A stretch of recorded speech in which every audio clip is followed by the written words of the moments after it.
Transparency International has published what it calls its biggest ever survey on global corruption, covering 107 countries. The survey measures whether corruption has increased and which institutions are considered most corrupt. It also asks if people have paid a bribe in the past 12 months and to whom. VOA's London reporter Henry Ridgwell has seen and reported on the survey, and he joins us now from London. Henry, thank you so much for joining us. When Transparency International talks about corruption, aside from bribes, what exactly are they measuring?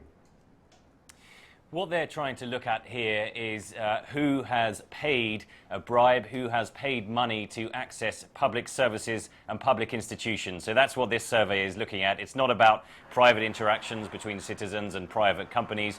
It's about the sort of thing that you should be getting for free, or that you pay your taxes for, and that you shouldn't have to give a bit of cash or pay someone in any other way to access. So that's what they're trying to get to the root of here.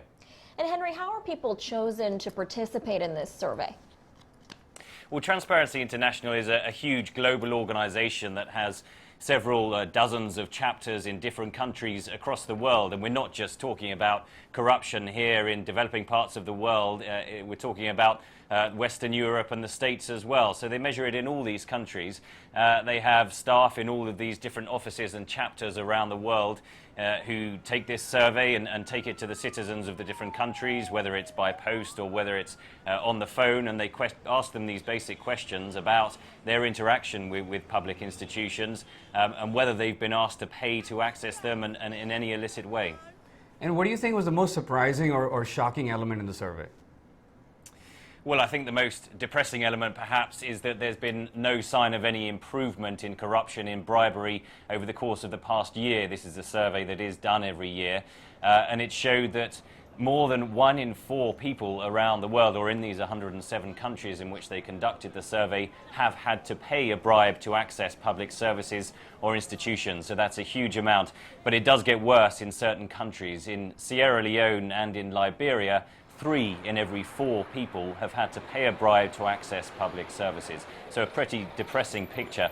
But it doesn't stop there as well. The institutions that these citizens are supposed to trust to carry out their everyday services, trust in them is really at an all-time low. And that applies not only to many African countries, many Latin American countries and Asian countries, it applies also to many developing countries. So, for example, the building you see behind me here, the Houses of Parliament in London, trust in the people who occupy that building is at an all-time low as well, thanks to scandals over parliamentary expenses. There's a belief that really private interests run the politicians in many countries around the world.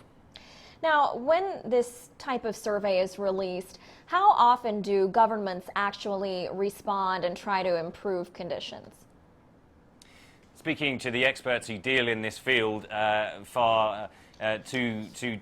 times that they simply ignore the surveys, or they I guess, try and cover up the results.